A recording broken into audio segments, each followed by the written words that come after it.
The Nikki Glaser Podcast. The Nikki Glaser Podcast. Here's Nikki. Hello, here I am. Welcome to the show. It's the Nikki Glaser Podcast. Fresh week of shows. Everyone's here. The whole gang. Brian Frangie, Anya Marina. Noah is in Arizona. Guys, what's up? How was your weekends? Anything? Any headlines? Because mine was pretty uneventful. I'm re-recording a song. Oh, we all have so much to share. Stuff. Brian, would you like to Anya's go first? re-recording a song. I am re-recording a song of mine from the past, and it's been fun and a challenge. And I realized I really hate mixing, but the writing part is fun. What and does the that recording mean? part is fun.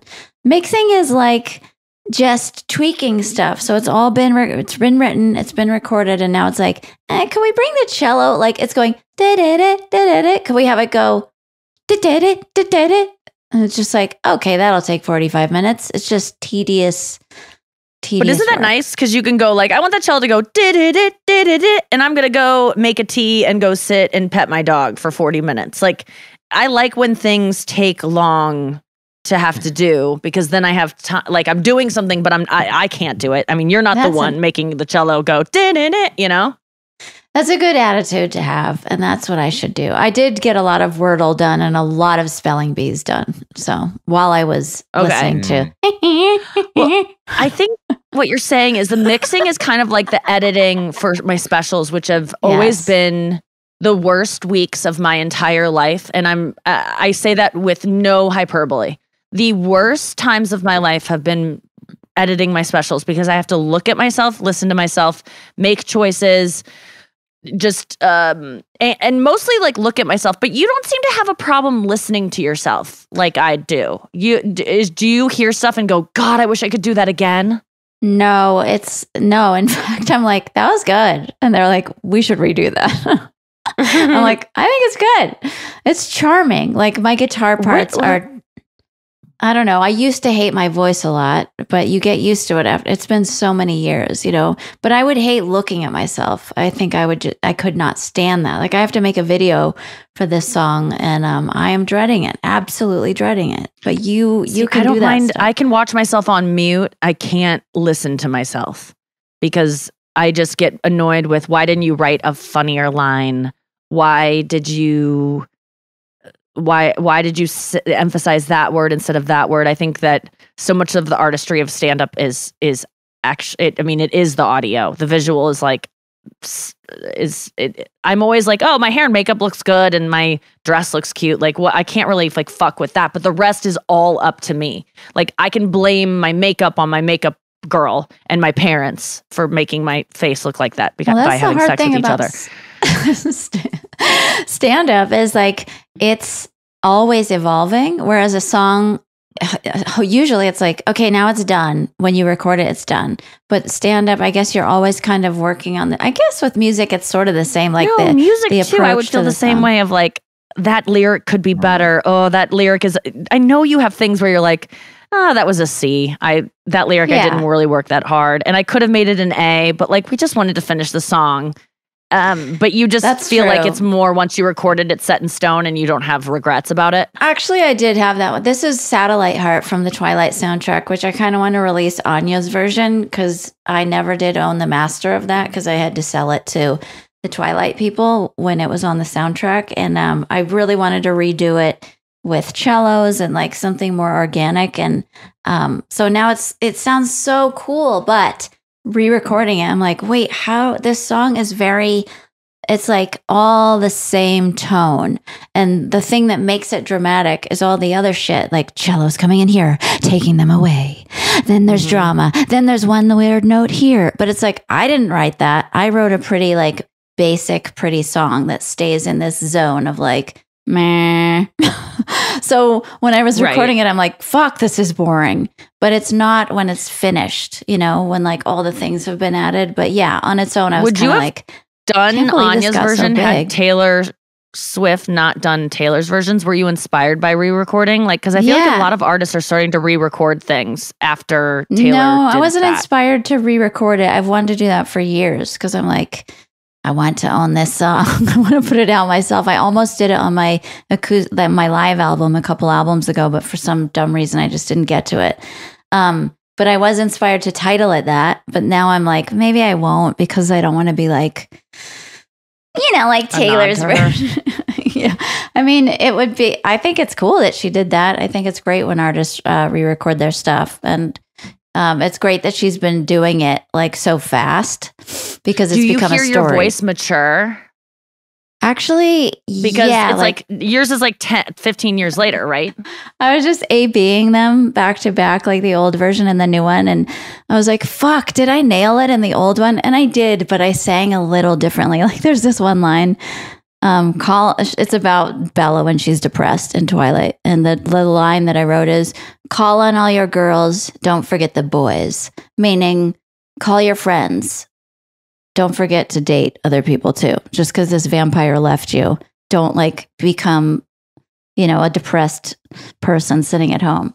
But I sang it in the original, call on all your girls, don't forget the boys. It's like, okay, all right, little lady. Like, I was sassy. This time you're not doing boys. Yeah. Like you're not doing it like that. I was like, what was I doing? I mean, it's kind of cool. I never noticed it. But listening back, I was like, okay, somebody's feeling it. Feeling Do you think your voice sounds different? Because on Taylor's different versions, you can hear the maturation of her voice. I mean, granted, she recorded a lot of these songs when she was 18. So like there's been a lot of a change. Your voice stops maturing at 33. So if you recorded past 33, it kind of doesn't change after that unless you do training or whatever. But speak now and see how different it is. Because she was really young when she did that, right? It's so different. Yeah. Well, Speak Now and Fearless is before Speak Now, and she's done re-records of that too. So yeah, it sounds like a girl singing, and then it sounds like a woman. And also I spent all weekend watching vocal coaches on Instagram assessing Taylor's voice, and they do the right thing, which is they never say anything bad because they know better. So it's never like, they're always just like, and they play examples of her belting out, something from I Knew You Were Trouble at like some award show in 2017, and then they do it now, and it's really interesting because some of them are really annoying, and they're like, oh, her dress is so pretty. I'm like, that's not what you're here for. Tell me what she's doing with her mouth and her breath. And then like they're like, oh, look at her, she's a little fairy, she is so cute. It's like, stop sucking up to the Swifties watching this. We all know you like her, we all like, we're on board. Yes. And so my lady was doing my makeup, and I was watching them yesterday, and I just kept screaming at like, we get it. You think she's cute. You're a vocal coach. Tell us what she's doing. I need to understand why she's saying mon instead of mine and what that does to her. Like, teach me the ways. Yes. I've been taking vocal lessons, I told you, with Charlotte Martin, who's fucking blowing my mind. And irony of all ironies, Charlotte is the ex-wife of Ken Andrews, who produced Satellite Heart for the Twilight soundtrack. So it's just weird that at this, like 14 years later, I'm re-recording a song. And now I just just by coincidence? Just by coincidence, I'm recording a song that my vocal teacher's ex-husband like made sound But you knew incredible. her through him, right? Yeah, I had met her years ago. She's an incredible singer-songwriter, and now she's teaching, and she's like kicking my ass. I've only had 2 lessons with her, but I like her so much. She's insane. I've like stalked her on Instagram, started during the pandemic. And I'm just like, Charlotte is wild. Like, but she's like teaching me to sing, and I'm trying to hit a note, and she's like, tighten your asshole, tighten your asshole. That's the trick. And it works. My vocal coach does the same thing. Try to like squash a peanut with your asshole when you're trying to hit a high note, because it I don't know what it does, but it does. But he always tells me, he's like, do a Kegel. Like, he's like trying not to talk about, he's like, do whatever it is that you guys do down there to tighten. He's trying to be very respectful. So yeah, when you go for a high note, tighten up down there, your asshole, your Kegels, and it does work. Wait, so that's how Mariah Carey gets those whistle tones? No, Yes. she is naturally her body probably does that naturally. I don't think she's definitely had training, but I don't think the whistle tones are a different thing, I think. That means her vocal cords have a pin-sized hole between them. That she can put them together and leave a little tiny space that's tinier than any space you could imagine, and that's what the wind is going through. What did you find out, Anya? I found out I'm a coloratura, which I didn't even. I thought that was just a type of opera singer, but Charlotte was like, "Your range is insane." I've never. And tell me any nice thing about my voice, because my whole life people have told me my voice is like inadequate. So nice to hear. I know. I was like, I am. So it just means I have a really high range. She's like, you're a fucking G6. Like she's doing like da da da da da da da da da da da, and I'm like going higher and higher. And every octave, she's like, "Fuck you. I hate you. What the fuck? People are gonna hate you." She's so fun. Follow her, Charlotte Martin. So I'm doing a lesson with her on next week, and she's not going to say that to me. She's just. I wonder what way she'll spin it to make me feel good about myself. I know. I was but definitely I am like a black and white atura, not a color atura. You're a sepia atura. Yeah. It's going to be disappointing, but she'll be like, "You are funny. Your sounds are funny." That's what you have often such a happens to great me. quality to your voice. You got that Julie Glaser gene going through your. No, through your don't cords. say that. That was 37 years of smoking is what gave my mom that voice. No, she has power, So dude. Thank you. And then Brian, what did you do this weekend?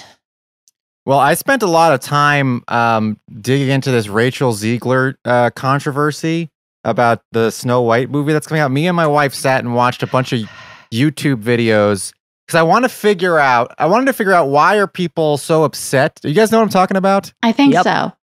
Yeah. And I It's not could just- not care less because she's just an annoying theater girl who is like Leah Michelle. Like she thinks she's always the soprano. She always gets the leads. She's always been successful her whole life. And she doesn't have a lot of perspective. And she complained about being Snow White or something. And she's trying to relate to the SAG strike. Is that it? And people didn't like it because she's like, I have to be in hair and makeup all day. And everyone's like, oh, that's your job, bitch. Is that it? No. Well, that's part of it. But I think the original reason people were getting upset was because it was kind of like hard to put my finger on.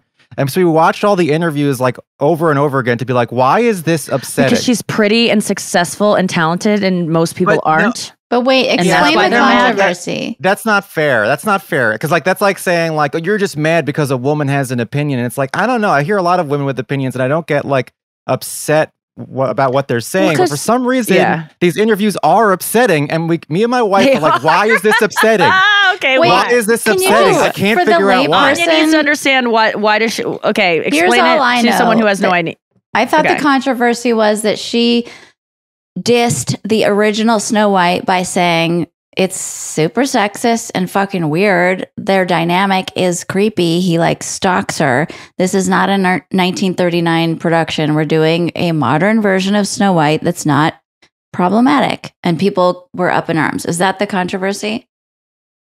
Yeah, but so why is that upsetting? And I think and what happened was we started watching all these takes on YouTube, and then something happened that I can't believe.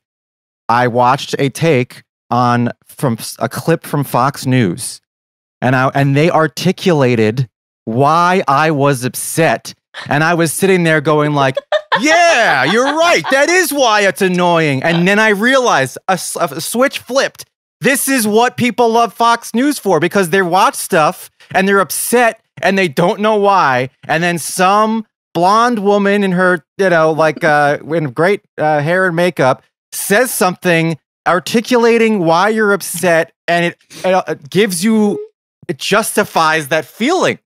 So what I really had was no it? idea. What did this blonde woman with too much eyeshadow tell you? Yes, she said that Rachel Zegler basically is starring in Snow White, but she hates Snow White. She hates her own character. Why is she even doing it if she Why did they pick her? She wants to be famous. No, but why did Disney pick somebody? Because they didn't know she hated her. Like they gave her the role, but she didn't walk into the audition and go, I actually hate this, and I'm just sing it anyway. And now it's coming out after she already has started filming. Again, why would they give it to her? Because they didn't know she hated it. Well, why does she hate it? It's a rhetorical question. That's explaining why I'm upset or why the Fox News viewers are upset. But it's not like logically why did this happen? Like we can all figure out how this could have possibly happened, but why? What about it is upset? And then also just like why do Allie people complain when they have kids and then they go, being a mother's so hard? It's like, well, you wanted it. People don't go, but people allow that to happen and they don't go, well, then let's take your kid away. You know, like so let me get why can't this girl not like something she worked hard to get? Because she's pretty and successful, and we're supposed to be like, just like it, and she's white, and so we're like, why didn't they give it to a black woman? And like, is she white? I don't think she's white. I don't know. I haven't paid attention. Okay, she's not white, so I don't know. I think that's critical, though. I think I think people are just jealous that she's pretty and talented, and she is a little sassy and has a bad attitude, and people are like, fuck you. And if you're pretty, you nailed it. We have bad to like attitude. you. If you're pretty and like, or if you're pretty and you don't have a bad attitude, everyone will love you. Even though on the last episode I talked about someone who's very pretty and everyone fucking loves, and she actually does have a bad attitude because she yelled at that barista, and you'll never know about it. But Rachel is being honest about her bad attitude, and it's leaking out, and people don't like it. It's the same thing that happened to Lea Michele. It's less about her bad attitude, and there is something in like there's like a condescension in the tone. Oh. And that's what Allie was saying. Like, she's like, there's something about her that she just sounds like a bratty Gen Z spoiled kid. And that's, I think, part of it. She's not grateful. Jealous. Well, so there's plenty of hot girls who have attitudes who when I listen to them, I'm not mad. Like, I don't think it's fair to say, like, you're just mad because she's hot and successful. No, I don't think that's why you are. I think that's why, as just a society, we want people to, if someone's like hot and has had literally, you just think, man, they were born with a perfect voice, so much talent. They're also thin and beautiful. Like it takes you have to roll so many dice and land on the perfect number. She rolled a Yahtzee in life. Each of her dice, her body, her face, her voice, her hard work, her the money she was probably born into. She rolled a fucking Yahtzee. All landed on one number, and she is a perfect person. And then for that person to not be grateful and always be sweet like Margot Robbie, if Margot Robbie had a little bit of an attitude at any point, everyone would turn on her. If you're a pretty girl that's been like given a lot of talent, you are walking a very fine line, and you better keep in line and be grateful and only be nice. And you can be a diva, but you better have earned it first. And she hasn't earned it yet. She could Mariah Carey, Whitney Houston. Who are other women that are like notoriously like kind of like divas? They had success first, before they were household names before. That's probably part of it. And there's also the aspect of like just paying no respect to like the creative people who came to the Nazi her. Who wrote it. Yeah, well, it's just at the time this Snow White came out in the 30s when like they didn't even make cartoon movies like this. So like this was a groundbreaking movie, and obviously it had a cultural significance. And then just to say like it's from 1938, so therefore it's trash is like a little bit offensive, I think. Why is it offensive? It's a fucking movie. Who gives a shit? Anyone who's like, but Snow White was the first movie I ever... They're all dead. Who is standing up for like... That was another funny thing is like everybody who like... There's all these people online pretending like Snow White like changed their childhood. No, it didn't! And I'm like, are you like a 90-year-old? Yeah! That's why do we have to respect everything that's old too? Why can't we say no? Do we do that with slavery? Like, I know it's not the same, but no one's like, don't offend this thing that got me through life. Don't take that away or shame it. That was just the time. It's like we can say things are shit back then. It's about respect. It's not shit. It was a different time. What? Cartoonists? Who gives a fuck? Without that movie, you wouldn't have the movies you have today. It's just like saying, fuck Lenny Bruce, he's not funny, and giving him no respect at all. Right. Because she's giving it no respect? She said, well, first of all, it's a movie from 1938, so right there, it's shit. And also it's creepy and like the prince. And then she said something which, you know, as a man, I was like a little upset about, where she's like, we should just cut out all the scenes with the man in it. Oh, yeah, that's like, a bummer. So I think she's going. I thought she it was was probably lame on a that- little yeah. soapbox. Sorry, She's definitely Anya, what? on one. No, you're right. She's on one. But I don't think these are her original ideas. They sound like regurgitated ideas she got Exactly. from the director or something. She probably thought people were going to like her a lot more once she did this, and it backfired because someone like her is very calculated about being liked. And she's probably devastated that people don't like her. This is probably not very. I'm really? sure Don't all of you these think her interviews generation were is psyched? about what? No, they Her- don't like her. Standing up to old Fox No. News people. No one likes her right now. I don't know Really? if no one I think, well, there's like the woke. There's the anti-woke people like Fox News. We got to and go to and break, and then we're going to break this down after that because we desperately have to go to break. But we're going to get into this more Rachel Zegler thing when we get back. And by the way, Zegler was the last name Zegler? of the most beautiful girl in my high school. So I think it's like if you are born with that last name, you are stunning. I just want to, Lauren Zegler, are you out there? Where are you? I've been looking for you forever because you were the most stunning person in our high school, and I cannot find you anywhere because once women get married, they give up their names and then they become missing persons, and it's bullshit. I'll be right back after this. All right, so people who don't like Rachel Zegler, they're split. Brian, you've done a lot more research than I have. What's really fascinating about this whole thing is that she's getting flack from the woke crowd and the anti-woke crowd. So the people on Fox News and a bunch of like mostly male young YouTubers are saying like, we're mad at you for disrespecting the movie and for being a woman with an opinion, like stuff like that. And then the woke people are also mad because, and this is less mad at Rachel Zegler, more mad at like just Disney and writing overall, because they're saying like, Rachel is saying that we can't have a movie where the main character just falls in love and wants to find a prince and settle down and have a home and all that stuff. And the woke people are saying like, why is it that every woman in every fucking thing in the last 5 years needs to be a girl boss bitch? Why does every woman need to be an action hero protagonist that's just cutting bad guys' heads off while holding a baby in her arms?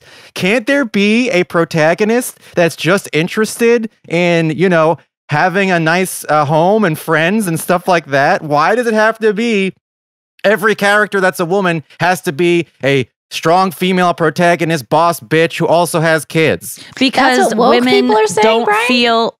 Yes. I thought woke It's people gotten were to the like, we're point where sick it's of this whole romantic love bullshit being like the pinnacle. No, Like that's Barbie old. is not going to. Really? Yeah, so they this flip. is like nouveau. They only. Woke, Yeah. Yeah, So now because they're it like- got to the point. No wonder It it got to swings the back point and forth. where you does. can't have a This is female why Trump's character gonna that just win. is like, I'm interested in finding a husband and having a family, because that's not good enough. And the lesson to be learned is like, no, a woman can be any type of character. It doesn't have to be either in the 30s, a woman who just falls in love, or in the 2020s, where a woman has to be a CEO of a major corporation with 3 kids cutting people's heads off. Okay. It can be anything. And I think, well, go on, Nikki. I mean, there's another No, part keep to going. this. Go. The other part to this is the dwarfs, right? we all know about the dwarf Yeah. situation where there's the 7 dwarfs, and instead of making it 7 dwarfs, which Peter Dinklage was very upset about, they made 1 dwarf and then 6 just characters from all across the world. Tim Dillon calls Matt- them freaks of nature, I think. Yeah.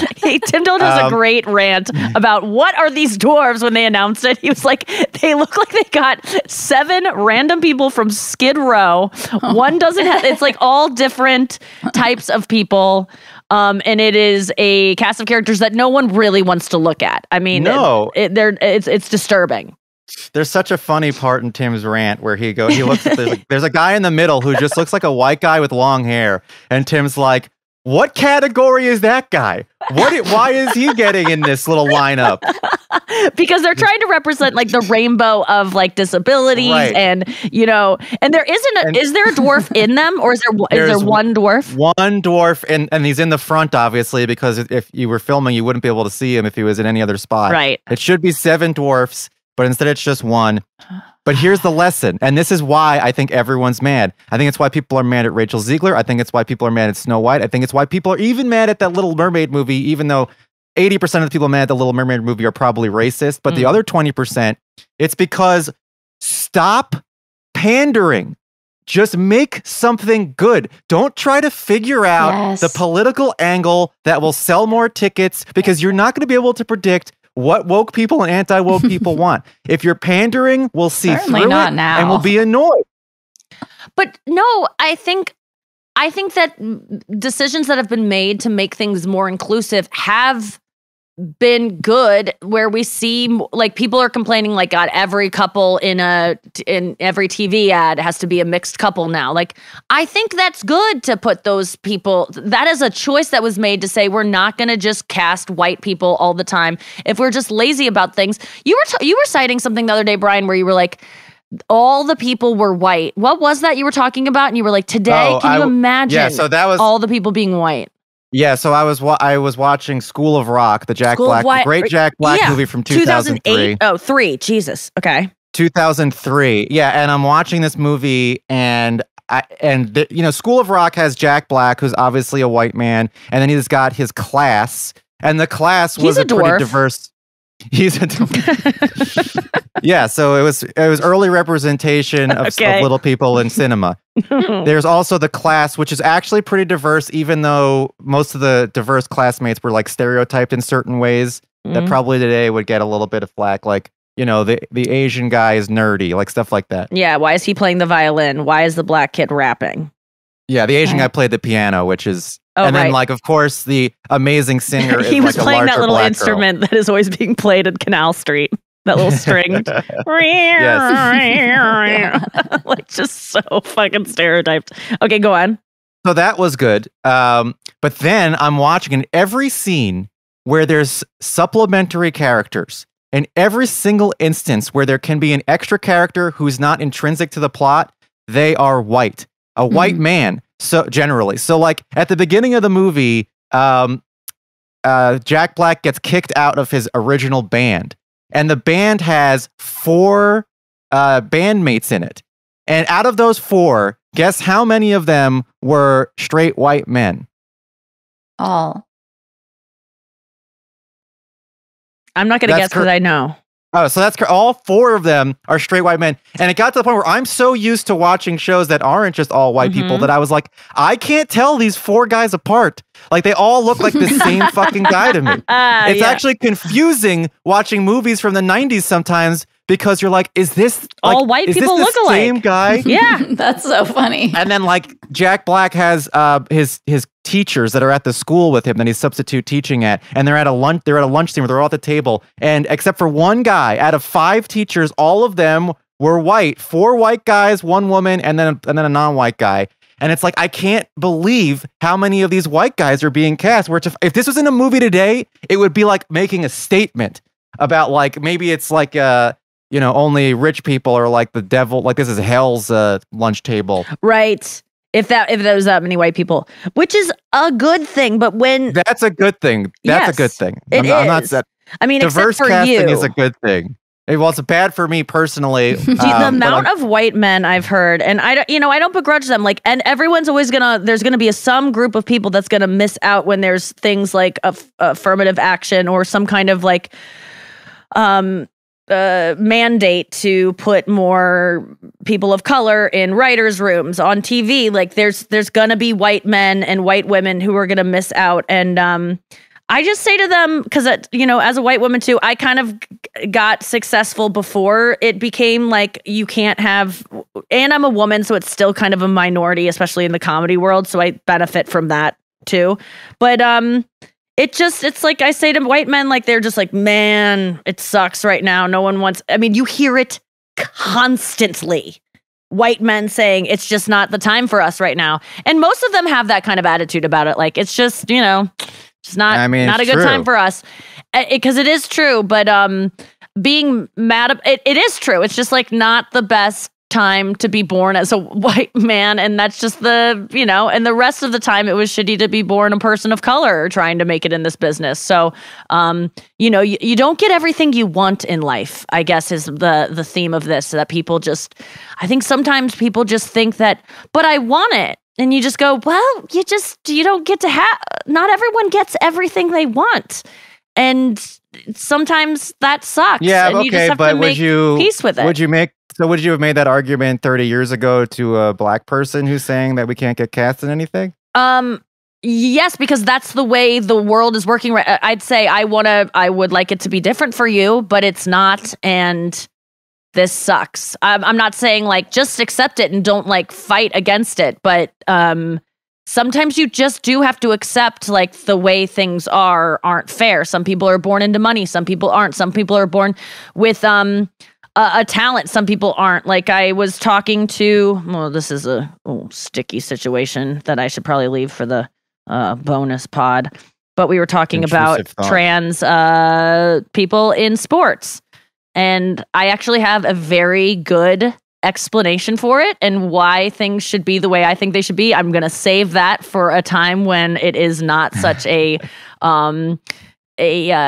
polarizing subject to get on, but I was talking to my boyfriend the other day about it, and he was on one side, I was on the other, and then we came to the same side, and I came up with like an airtight argument for it, and I can't wait to share it with you guys offline, but it's pretty damn good. My point being, maybe you can get to it from me saying this, you don't always get what you want. Like Chris is really good athletically, but he's not tall enough to play basketball at a level that he should. He could probably be an amazing basketball player if he were born with a different body, but he wasn't. So that sucks. He can't play basketball. Like if we're talking, I am the biggest trans rights advocate that I know of personally. I'm the one that's always, I feel like I'm on the right side of things. I have lots of trans friends. I try to educate myself about stuff, but I do believe like I wasn't born with the vocal cords that I want to be a pop singer. I wasn't born with the agility to dance the way I would want to be a pop star. I wasn't born with the parents that were like, we should get you in dance classes and singing lessons and guitar lessons at the age of 7 so you can be a pop star someday. And some people were, and that sucks, but I could have maybe done it, but I didn't get to because I wasn't born in the body of someone that's good at dancing and singing. But inside me, I know I could be it. Does this make sense at all? Like sometimes going to tell you can. Yeah, I know, but it's but yes, you can with enough training. But like my boyfriend will never be in the NBA. I know Muggsy Bogues was 5'8" or something, but Chris, because of his height, is kind of, it's impossible for him to be in the NBA at any time in his life. Would you agree, Brian, that like you probably wanted to be you wanted to be a basketball player? What stopped you from being the best basketball player possible? But the best basketball player, I wasn't good. So your body betrayed you, right? Like your body, you were born into it. Because my friend the other day was like, listen, I love trans people and I totally want them to have every right they want, but I will never understand what it's like to be born in a body that isn't the right body. I'll never understand that. And I go, really? Because aren't you fat? Aren't you a woman who's struggled with her weight her whole... I say fat. She was like, am I? She identifies as a fat person. She's not really now, but like she is a person that has struggled with her weight her whole life. And I go, how do you not understand? And she was like, whoa, I'd never thought of that. I'm like, that's all you gotta do. Have you ever not liked your face? Have you ever not liked your hair? Have you ever not liked and thought, why does that girl have that hair? I should have been born with that hair. I feel like I should have been born with straight, silky hair or whatever it is. You weren't. So you can empathize with trans people. You wish that you feel deep in your soul that you should have been born with a different look or a different body. That's how you get to that. So I just feel like we can all kind of relate to that struggle. I don't know how I got to trans stuff, but that's how I feel about that. Well, people go, I don't understand what this could be. I'll respect it, but I don't get it. Oh, so you were just, unless you're fucking Giselle Bundchen, she's the only person on the planet that should be like, I don't don't get wanting to be born in a different body because everything on her is perfect. She's the only one that should have no trans empathy. I'm sure she does. She even had a nose job. Okay, so there you go. She had an operation for her outside to match her inside. So anyone, that's a new thing. Anyone who's had any corrective braces or a nose job or a brow lift, you're not allowed to not like trans people. You did the same thing they did of switching your outside to match your inside. Boom. Case closed. What about people who just want a tattoo? I mean, they I would say that too. You body modified to match your inside. Something in you wanted this tattoo. I really regret not getting a tattoo. I fucking so regret it in my youth. Time. You can still do it. I can, and I probably will. Because I Just love get Taylor scars. Swift in like a gothic font really big across your chest.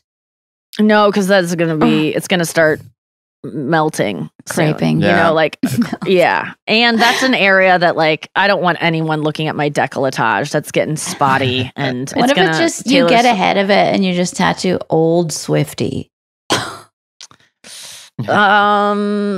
Because no one wants to see an old woman's chest. No offense to old women out there showing their chest. That's not something I'll want to show off. Not that, there's a girl I know that has born in 2000 tattooed on the back of her, like right below her butt cheeks, right?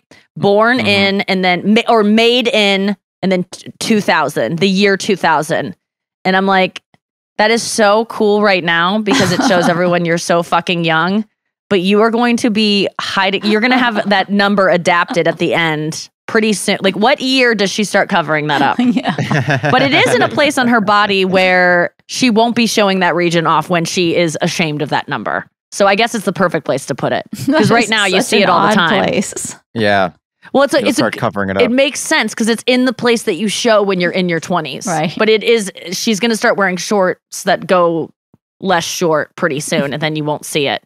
But yeah, I regret not getting one because I like having memories on my body of like things that happened in my life. Like I have this fucking curling iron burn that will always remind me of being backstage in Europe, of the Europe trip. And then I have this scar from the Dead Sea that will never go away and reminds me of walking into the Dead Sea. And I have I have a scratch on my face that my sister scratched me on the face when we were fighting as a kid, and it reminds me of like hating her that day. I have another scratch on my finger, on my thumb from a trash can.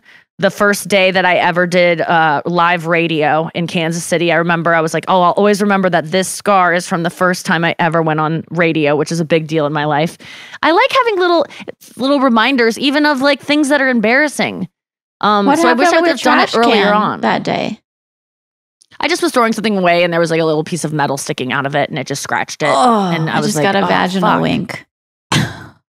Oh my God. Thank you. Yeah. Do you have I do want to say, scars? Sorry, what? Well, just to wrap up what I was saying before, and also speaking of tattoos, when I was watching Schindler's List, there's two characters in Schindler's List, two main characters. There's Liam Neeson and there's Ralph Fiennes. Is that how you say his name? Rafe. Fiennes. Yeah. Rafe? Yeah. It's not Ralph. I think it's spelled Ralph, but it's pronounced Rafe. It's pronounced Rafe. Rafe Fiennes. Yeah. Okay. I thought there was another guy named Ray Fiennes, and then Ralph Fiennes is a different guy. What the fuck is going on? Anyway, I saw these two guys in Schindler's List, and they're both white guys, and you start off with Schindler, who is played by Liam Neeson, and then eventually you see Rafe Fiennes, and when I saw Rafe Fiennes, I was like, why is Oscar Schindler wearing a Nazi uniform or whatever? Because I thought they were the same guy for like the first 45 minutes of the movie. Yeah, they look so similar. Right. Not only are they white guys, but they look similar. And it's like only in the 90s would you be able to do casting like this. Well, it's a period piece that is about white people. Yeah, well, if it was, you can't cast a black person as Schindler, right? Yeah. Well, I don't know. Now. I mean, maybe Disney would. I went to a play once on Broadway, and it was like some old play that you like don't fuck with, right? Like, I don't know, maybe it wasn't Glengarry Glen Ross, but it was a classic old Broadway play. And they did it updated. So the married couple in the 50s was like they were both white, and then their black son came home from Vietnam. And then their like trans child came home, and then their like Asian child came home, and the audience was free. It was all old people, and they were so fucking confused. But it was just like modern casting. It was just something that people were. Wait, Glengarry Glen Ross, isn't that the movie where Alec Baldwin like screams in a? Yes. It wasn't Glengarry Glen Ross, but it was an old play that was set in the 50s. And all the old like people All in My the audience Sons or something? were like, how can his son be black? What is happening? And it was like, they're just doing this for casting. They're just doing this for representation to challenge us. Well, I think that is confusing. It's fine. But they're it's also... They're redoing 12 Angry Men. It's called 12 Angry People. They're coming out with. That's true. I could see that happening. No, I'm just kidding. But we'll see. Yeah, I mean, I don't care because I'm not an actress. I guess it would bother me if as a white person to be like, oh, it's tough out there right now. But it's still, when I do a comedy show, there's like maybe one other girl on the lineup. There's not as many women doing stand-up comedy as I thought there would be. Can I just say that? I thought there was like a boom I felt with Sarah Silverman. She got a lot of us into it. It's like my entire class of female comics that you know of now. We're all inspired by Sarah. There's a class of Janine Garofalo's. There's a class of people that were inspired by, well, then that's pretty much it. But Schumer and then me. But it's still not a lot. Like, I was complaining to my friend who owns a club. I go, when are you going to have some women on your show? Because I see clips of like who performs there, and there's like no women. And I'm like, well, this place is making a choice not to put women up. And he goes, there's no women doing comedy in town. Like, we'd put them up. And I don't want you to just put up any old woman. This is the problem, is like sometimes any you go, old woman. We need, yeah, like, because you got to be good at comedy. And this is the problem. This is why a lot of times, because there's so few women, comedy clubs will do the right thing and put women up, and they're not good because they'll just take anyone. Oh, she's been doing comedy for 2 days, but she's a comic, so let's put her up. And then audiences see this woman on a show with a bunch of other dudes who are well ahead of her based on the amount of time they've been doing it, and they're men, so they're naturally funnier.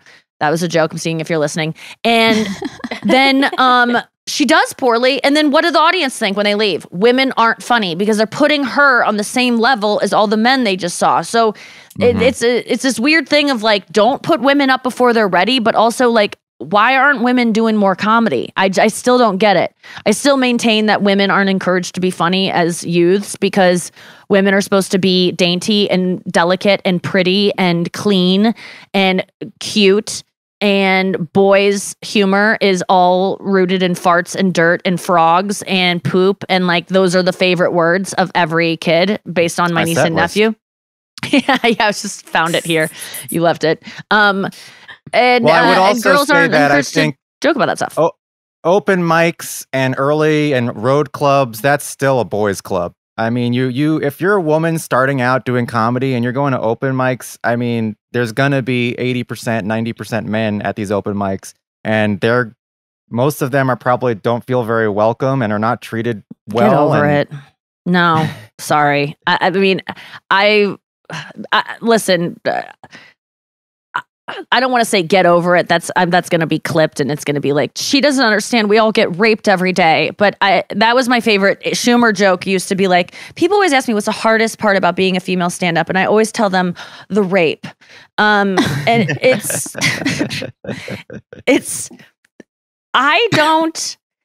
I never had a hard time as a woman because I had no other experience doing comedy. So I can't compare it to what it would be like to be a man. There's one comedian I met who's one of the most famous comedians working, who, when I went up to him as he was talking to a bunch of young comedian boys and having a grand old time, I walked up. I was the headliner of the club. He was just in town hanging out because he had done like a huge theater down the street, and I was at the club. and he came in to watch my headlining set. So after my set, I go to my green room and then I come back down to the bar where he's like holding court with all these young comic guys that are just like hanging on his every word because he is arguably one of the goats of comedy. And I walked up and they were continuing to talk about whatever they were talking about. And one of them said like, fuck or something. And he goes, hey, not around the lady. He like quieted the guy. And I'm like, did you just hear my act? So all of a sudden it was like, he couldn't, the dynamic completely changed and we weren't allowed to talk dirty anymore. We weren't allowed to talk like boys. We had to talk like everyone just got awkward because I was there. And so I excused myself because I was like, I don't want to ruin this fun whiskey drinking time with the guys. That was like, I've been very lucky then. That was like the only time where I felt like, wow, no one wants me around because I'm a girl. Otherwise, being the only girl on a comedy scene was pretty nice. And I didn't get pawed at. I wasn't like sexual, like maybe I was sexualized like when I wasn't around, but it didn't happen in front of me that often. There was a gross club owner who used to be like, say I was hot and then say gross things. But I just kind of like, I wasn't like scared to, I don't know. I just kind of don't buy into this whole thing of like, it's a boys club and we're not allowed. And, but maybe female comics need to write to me and enlighten me of what they're dealing with now because it's might have changed. It might have gotten worse, or I might have just, which is what I say all the time about why I've never been in a relationship where I got hit, why I've never been molested. It's not because I was like faster than you or I picked better people than you. Like I just got lucky. So I could have just always been hanging around certain comedy clubs where I just got lucky, you know, like I walked down alleyways where I didn't get raped, but then I would be like, alleyways are fine. It's like, well, you just picked a good one on a good night. The night before you could have been raped on that one. There are injustices though that happen that are maybe more invisible, like what you just described is an injustice. Like, let's not talk, you know, let's be different around Nikki. But who fucking who? Like, also, what about how much you were paid? Do you know if you were paid equally? No, but I'm getting paid fucking more than anyone now. Like, it just, I don't know. I wasn't, we're all paid unequally. Is anyone really transparent about pay? I'm sure I got slighted on things, but I will say that being a funny woman, I know this is not going to be popular with female comics who are struggling to make it and like to lean on the fact that they're a woman is the reason they're not successful. Whereas I would say it's probably a mixture of that and the fact that you're maybe not as funny as other women or other men. And that's just because you weren't born with being funny enough, or like, it's not like your fault. It's not like you're a bad person. But I think that it's so quick to be like, I've seen so many female comics claim because I'm a woman. And I'm like, but I haven't laughed at anything you've ever said. Can we talk about that? But you can't talk about that because it has to be blamed on this is a boys club, which it is, by the way. There's no doubt about it. But I would like to say that I think I've benefited from being a woman. When I get asked these questions about how hard is it to be a female comic, I'm like, well, I'm the only one in the scene. So, and everyone thinks female comics are shit. So if you're kind of funny, people are like, whoa, holy fuck, let's headline her before she's ready. Like, I think I've been afforded opportunities that I know I have. I got asked to be on Last Comic Standing when I was 2 years into comedy. Did I deserve that? Fuck no. Did I get it because I was a girl? Yes. So if I were a female comic listening to this, I'd be pissed at me probably. So I understand your ire if it's directed towards me. Well, you're not saying it's a level playing field. My luck. No, it's definitely not. But I'm saying I've had advantages for being a woman and I've had disadvantages. And the bottom line is, it's not fair. Not everything is fair. Why does everything have to be fair? That's a good point. Like, life isn't fair. Like, it's not fair that I had good parents that were like, you should try comedy. We'll give you money to pay your rent while you pursue this dream. That isn't fair to someone who's like, I have to work 3 jobs to even be able to afford to do open mics at night. It's not because you can't be mad at me.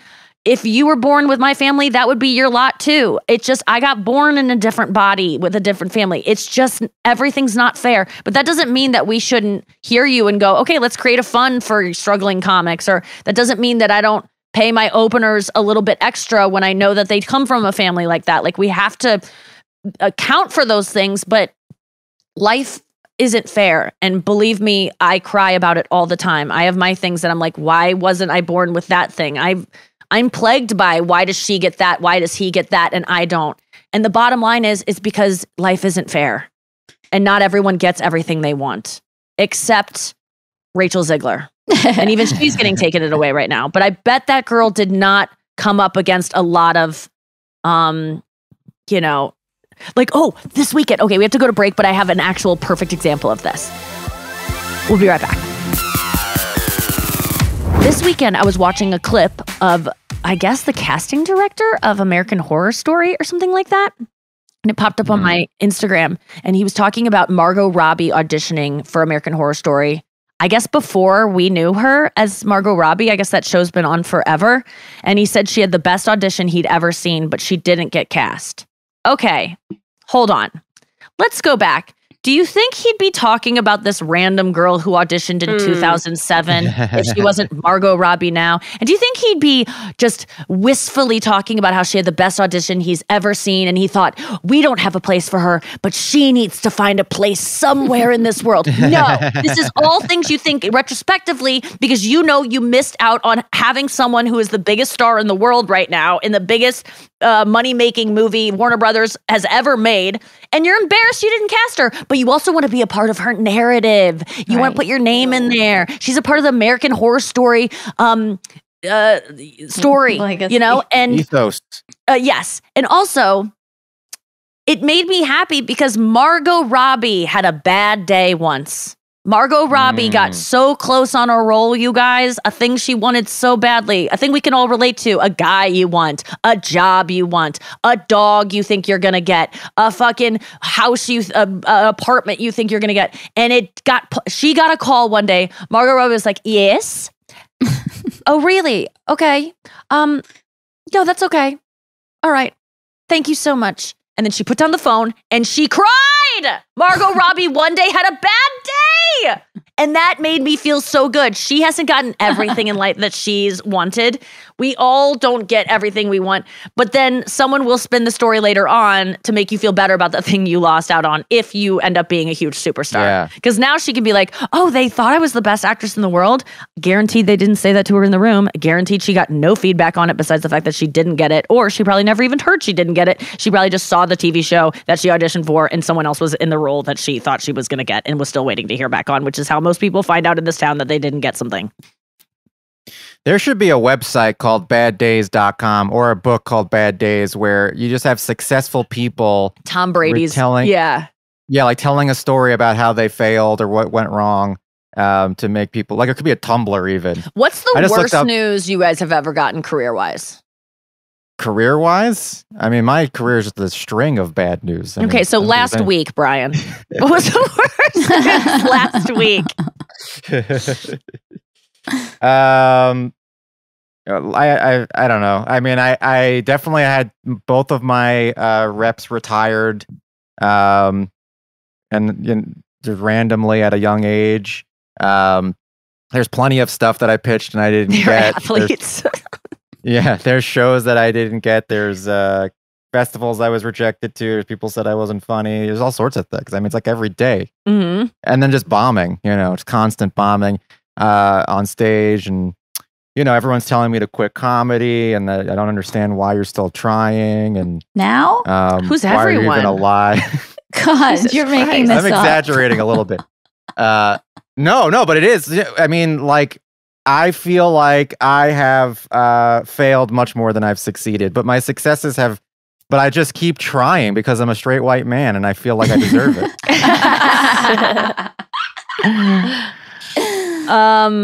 Mine have been.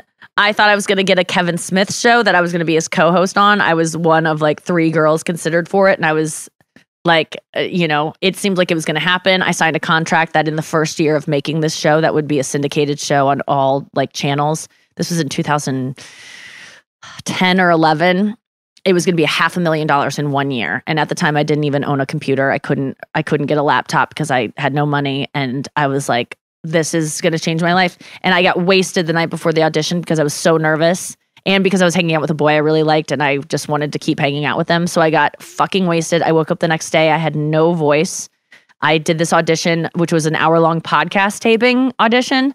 And I bombed because I literally like sounded like this. Like I had no voice because I was like drinking the night before. Like terrible. Oh, no. So I look back on that though and I'm like, thank God that happened. I submitted so many packets to write for the Jimmy Fallon show and would write these amazing packets and go, there's no way I'm not going to get this. These jokes are some of the best jokes I've ever written or ever seen written. I'm like so proud of myself and didn't get that job. Thank fucking Christ! I didn't get a writing job. I'm so great. Shout out to people who do writing jobs. Thank you so much. I would have festered away inside a writer's room. I would have gotten stuck there. If I would have been good at it, I would have been stuck there. I'd still be there and it would be a great job and I'd have lots of money, but I would feel very unfulfilled because I don't think that I could be fulfilled writing jokes for people and possibly having them say it the wrong way that I wanted them to say it, which, Brian writes jokes for me a lot of times. And I can only imagine like when you write a joke and I just like fuck up the delivery, like what a crushing blow that is. Like I couldn't handle that. So I'm so glad I didn't get that job. And then there was something just recently that I really wanted so badly. And it didn't. I was going to host F-Boy Island in Australia. We had drawn up the contracts. I was going to go to Australia to live for like 2 months and shoot this show. To live in Australia for 2 months and to have a presence down there, which may make it so I could live there someday and like make money, hosting something. Chris loves Australia. We both have friends there. I was like, I could like retire in Australia if I kick off my career there. And everything was set to go. And the last second they were like, they went with an Aussie to host it. And it was such a bummer. And that was a recent one. And there's been other things too recently that just fall through. And it's just, you don't get everything you want. And the amount of men I have liked that didn't like me back. Sure. Is innumerable, crushing. You guys. Infinitely. So many guys. Chris is one success story of a guy that I love desperately that ended up working out. But there was most of the time I did not get the right man that I wanted. Me moving in with my parents during COVID. Embarrassing. I'm 35. Why don't I have anywhere else to go? Like, there's been so many. I've recently gained 5 pounds. I am very upset about it because I am currently in the middle of making something where the whole wardrobe was set 5 pounds ago and things were tailored to my body 5 pounds ago. And I know 5 pounds doesn't sound like a lot, but it is when everything you're wearing is skin tight and then you put it on and it doesn't fit. And now we have to, the other day she was like, you're wearing this tonight. And I go, the fuck I am. That's something I'm supposed to wear when I'm dehydrated for 3 days. Like I'm not wearing that tonight. And we had to scramble to find something else because my body was not, playing, it was not playing along that day. It's betraying me lately. So sometimes you just don't get what you want and it sucks. Yeah. Anya? I was on the short list after 2 callbacks for the Ellen DeGeneres show. I was going to be her sidekick and it was down to me and 3 other guys. And oh my God. I was in many and I was actually not devastated. That. Oh yeah, it was before I knew you. What a bullet you dodged there. I know. Jesus Christ. I mean, it would have been good for your career, but we all know what happened to the person that did get that job. Rest in peace. So maybe not the best mental thing, not saying that contributed to it at all, but we also know about that workplace environment. Yeah. Maybe not the best. I remember knowing like, crazy. I'll be fine if I don't get this, but the money was, I don't even remember if the money was crazy because I was like an unknown, but yeah, I remember thinking like, this would be huge if I was on TV like 4 or 5 days a week or whatever it is. But I remember not really wanting it. So when I I was like, I don't think I'm qualified. Like they wanted me to be a DJ. So you would have been like over there, like acting like you were like pressing the music and like, what up, Ellen? Did you do a thing with her? A chemistry test? Not a chemistry test. No, it was just down to 4 of us. And then the next round was going to be that, I think. But they were like, gotcha. We love you. We think it sounds like you're like on the verge of really killing it in music. We'd almost want you to be like a writer on the show because you're so funny and you're personable. But I was very open with them. I'm like, I'm not a DJ. Like I'm a radio DJ. I'm not a spinning and they're like, DJ. We don't need you to DJ. This is a track that you're pressing play, honey. I know. But it didn't work out, but I was kind of crushed. My God. I was Hell like yeah, a that would be- finalist on this. God, this was, one of my major blows was when my record label started to go under and like let go of their artists. And I kind of knew that I shouldn't take it personally, but it was so crushing because it was just such a great place to be because they were single-handedly responsible for getting my songs in so many films and TV shows. So I knew that change, even though it had to happen for that label, I was just like, this is going to be harder to really get out there. My manager left me, which was fine in the moment, but I remember just being later on like, this sucks. Like having to find a new manager is hard. And I have not. I've just been managing myself. There was some dumb Kit Kat commercial. I was like, not going to ever release this song, but I tried multiple times and they were like, we love it. And there's always such great money in ads. And I probably really needed it at the time. And it was just like so devastating that I didn't get it. I was like, God damn it. But now I look back on all those things and I'm like, thank God. Like I wouldn't want any of those things. Maybe the label. It's interesting that you guys are both like, thank God, because I definitely am full of regret that I am not thank Godding for. And but I do want to respond to, the writing jokes. It's like I love writing for other people, and because I don't want to be on camera delivering the stuff. I don't want to be the star. I'd much rather give somebody material and then watch them succeed with that material, and I'll take pride. But you weren't always like that. We've talked about this. You weren't always like that, right? Well, yeah, back in like high school and college, I was different. But there are two instances that spring to mind that I am full of regret over, and not a bad thing happened, and I am not saying thank God about it. I am saying, well, it's a different feeling to be like, well, that was a mistake. I know it was a mistake. I fucked up, and now I just have to come to terms with that because I still really would have wanted that thing. So one of them was 2014. I was submitting packets, like hundreds of packets, and I submitted a packet to The Daily Show, and this would be the first year that Trevor Noah was hosting The Daily Show, and this was my dream job to write for The Daily Show. I had been writing political material. I had a political sketch show that was running weekly at an improv theater in New York, and I had a political blog where I would just like write satirical articles. It was called nothingisgood.com, and I'd write satirical political articles. And so I was just prepping for The Daily Show for like the last like 4 or 5 years, and I finally got to submit a packet, and those packets are blind submissions. And somehow my packet got accepted, and I was brought into the second round. So the first round, there's probably like over 1,000 submissions, and then the second round is probably narrowed down to like 50.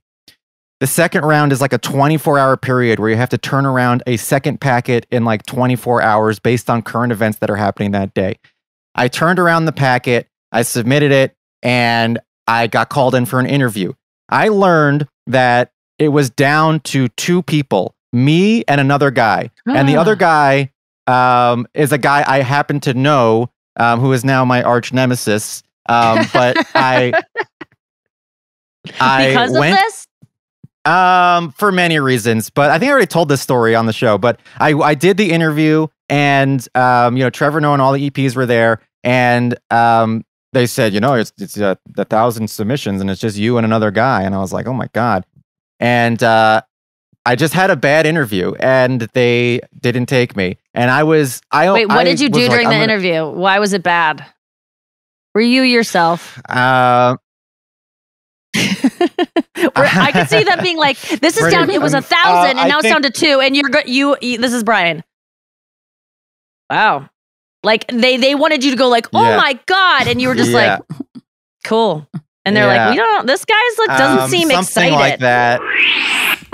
Final thought. Yeah, I mean, something like that. I mean, I don't know if I'm allowed to say, so like maybe that's for intrusive thoughts. It's like, why did I not get this job? But I know why I didn't get the job. I was told later, many years later, why I didn't get it. Ooh. But I didn't get the job. Why? And I was like, he said he couldn't tell. Oh. The person who got the job, wasn't a stand-up and didn't really write anything before. And, I I just didn't understand how it was even possible. And it shattered my conception of like comedy and like actually doing hard work, because I had been working towards this goal for 5 full years, doing all the things you need to do. I did stand-up, I did the political blog, I did a political sketch show, I got the interview, like I got past the threshold, and then I went in for the interview and it didn't matter, and I didn't get it, and I never had a chance to get it again. And Were you wearing your fanny pack? No, that was the pre-fanny pack, Brian. Okay. What it did wind up doing is I wound up switching away from politics, and I started making cartoons after that point. So for that instance, it was good. But I was like, my whole conception of comedy was shattered at that point. So cut to the future, another job interview. There is a show called Lower Decks, which is an animated Star Trek show that was created by the people who made Rick and Morty. And it's an animated show. It already came out. I think it's already been canceled. I'm not 100% sure. But this was a huge deal for me, because now I'm trying to make cartoons. That was what I had been doing for the last 8 years. Longer than I had been trying to do politics, I had been doing cartoon stuff. And this was the people who made Rick and Morty, like the best cartoon ever made. And I was getting to maybe enter into that world. It was a Star Trek spinoff. And I did my first interview with the Rick and Morty people, and they really liked me. And I was like, oh, this is great. And they had me come in for a second interview with the Star Trek people. And for some dumb fucking reason, Okay. I don't know what the fuck I was thinking. The Star Trek people asked me, so what is your favorite Star Trek movie or show? And I said, well, I watched First Contact with my dad, and my dad watched The Next Generation a lot. But to be honest, like, I haven't seen a lot of Star Trek. Is that true? That's true. I haven't seen a lot of Star Trek. I was being honest, but like, they were like, okay, this is a Star Trek series in the Star Trek universe. Why didn't you like binge Star Trek before going into this? Because it's impossible, because there's so many. Too much. thousands and thousands of hours. Who the fuck cares? Why were they mad about that? Like, because it's a Star Trek show. I haven't it's a read Star Twilight. Trek show set in the Star Trek universe. But and you I had was to supposed to be write writing one for song that was gonna be like listenable outside of the narrative of Twilight. He has to write for a Star Trek show. Yeah, so I got really awkward after dialogue. that. You could catch up. I got really awkward after that. I fucked up the interview after that, and I said, but I swear, if I get this job, I will sit down and I will watch every Star Trek there is. Fuck and they them. said, I don't think good. you're gonna have time for that. And so I didn't get that job either. And I was just like, why didn't I just lie? Because you're an honest guy and it's good not to lie. But yeah, but I told Francis Ford Coppola that I had never seen what was the movie that he wanted me to do during my audition? And I go, oh, Hamlet, that I had never seen Hamlet or heard of it, or like I've heard of it, but I didn't know what. He was like, do this speech in the style of Hamlet. And I go, I don't know what that means. And he's like, well, you're at the grave you're talking to someone who died. I was just like, well, then why didn't you just say that? Like, so I also had to be honest, and I'd never seen any of the Godfathers. I didn't tell him that, but I hadn't. And I was ready to be honest about that if I had, because that should be, if that matters to them. Like when I meet someone and they're like, I'm sorry, I haven't seen. If I brought someone in for an interview to work on a show that I was doing, and they said, and I go, and someone, I would never ask this, but if someone asked, what are you familiar with of Nikki's? And they said, I watched, Perfect with my dad, and then I've seen a little bit of Bangin' just from clips, but honestly, I haven't seen, but I will watch everything if I get the job.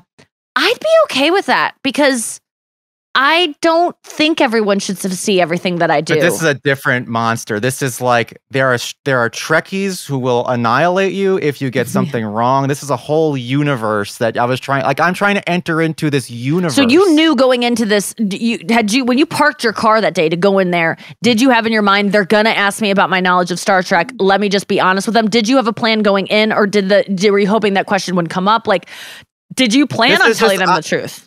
I was dealing with my new car problem that I was having, where I couldn't think really, and so I was already going in on a. If you guys don't know, Brian had a new car that had a weird smell going on in it. No, it was just and it was giving him smell. What? It was just a regular new car smell. It wasn't Okay, even a so weird Brian smell. was having anxieties in his life that his body took and made into smells that he would multiple randomly chemical sensitivities. Yeah, it's called multiple chemical sensitivities. So if you're someone out there who, if you smell certain things and they give you insane migraines and you can't function, you can't like leave your house anymore because someone might be like doing their laundry and you might smell it and it will give you was it migraine? What other stuff did you get from it? Brain fog, mostly. It was like brain fog and fatigue and depression and just like, yeah, if I like smelled a dryer exhaust, like there was a time when I became so sensitive to it that I could tell whenever somebody in my neighborhood was doing laundry. Right. Like blocks away, I'd be like, somebody in this town is drying something. And it turned out it was all in his head, not in a way that he's crazy, but like that's where his anxiety decided to put itself so that it would like have a reason for being. So Brian was on this mad hunt to like eliminate these smells from his life, avoid these smells, and it made him a recluse and it made his life fucking unmanageable and miserable. And the whole time it was really about anxiety. And then how did you treat it, Brian? Well, there's a what finally wound up curing it was I did DNRS, which is the dynamic neural retraining system, which is the only thing that actually helped, which is very similar to Dr. Sarno's philosophy of TMS. But this is exactly when I was at the peak of my multiple chemical sensitivities when I was going in for this Lower Decks interview, and I drove the new car there. Well, good thing people who make Star Trek stuff don't do their laundry. I was already feeling like I can't think, this is going to be bad, but I need to just like, fight through it. And then I went in and I was like a little awkward, and then the Star Trek thing threw me off. And so looking back on that interview, I don't feel, thank God I didn't get it, because if I got that, I wouldn't have done that, because there is nothing that I would have gotten or that I missed out on by getting that job. Like you don't know. You could have gone. It could have been a terrible boss that you don't know. And it's by been the way, canceled. I just want to mention, out of work right now. I just want to mention we have come full circle. Rachel Zegler on this shit. What do you got Zeglered. Ziegler didn't have enough respect because she didn't have enough respect for Snow White. And now people hate her, and you didn't get the job because you didn't have enough respect for Snow White. Right. Well, that's the difference. I didn't get the job. They did the right thing. They did their research. They didn't ask her about Snow White, which I'm guessing if they did, she lied through her teeth. Yeah, which is what I should have done. I've seen it multiple times. I loved it. That's what she did. She's smarter than me, because I should have gone to the interview wearing a fucking Spock t-shirt, going like, live long and prosper. Little glasses that go I should have been like, cross your eyes. This would be a dream for me. I've watched every episode of Star Trek since I was a little boy, and all I want to do is write for Star Trek. It's been my dream ever since I was a kid, and I'm so excited to be here with you Star Trek Voyager people. Man. And instead, I was like, nah, I never seen it. What is it? Who is it? Dr. It would have gotten you in hot water. I hate when there's the times that I will sometimes catch myself lying, and I don't want to because I hate lying, is when someone goes like, have you seen it? Like they just quickly will be like like I almost say yes because I don't feel like them explaining it to me. Like it's not me trying to be like me. I just like don't want them to have to go into what it is. So I just want the conversation to be over. So I go, yeah. And then I'm like, fuck, why did I do that? Because then the conversation is not over. Now it's involving me. It. What do you mean? Could test me. You be the interviewer, and I'll show you how it's done. Okay. Have you seen the Ed Burns movie Newlyweds? Oh, I love that movie. It's so good. Oh my God, really it was so amazing. Oh well, Well, you're. Wait, who was your favorite character? You're creating a show. Who was your favorite character? I mean, too many to count. I think was like 4, I think. Actually, there's 4 main characters. Which are the 4? Which are the 4? Yeah. Susan. Susan. You just say the best friend. So the wife? So the wife? Yeah. Oh, I loved her. Her performance was so amazing. I don't remember the names of the characters. Her performance. I just love how real it was, and it really made me feel seen when I watched that movie, because, I'm a person who deals with, love and things like that. And I've had my share of heartbreak in the past, especially when it comes to times like, when it gets really high stakes, when you're going to get married or you do get married. And I'm worried because I'm not I'm a person who just got married, and like seeing her, what she went through. Were you satisfied with the ending? I was pretty satisfied with it, I guess. I'm believing you. There's a couple things I would have done differently, maybe, but I mean, how could you I will say argue the with a sister legend? character reminded me so much of your wife, Allie. Don't you agree? Oh yeah. Because you saw it, right? I didn't make that connection, but I mean, I guess if you did, then you could tell me why. Why? His sister, not her sister. I want to be clear if anyone's seen the movie. Why is that? Why is that? I'm she was like young and beautiful. She was beautiful and young, and she like has the same like face shape and like body shape and like hair. Yes. Now I see what you're saying. Yes. Well, I'm satisfied with this ending. Thank you guys for listening to the show today. We worked out a lot. We will be here tomorrow. Don't be and just lie in interviews.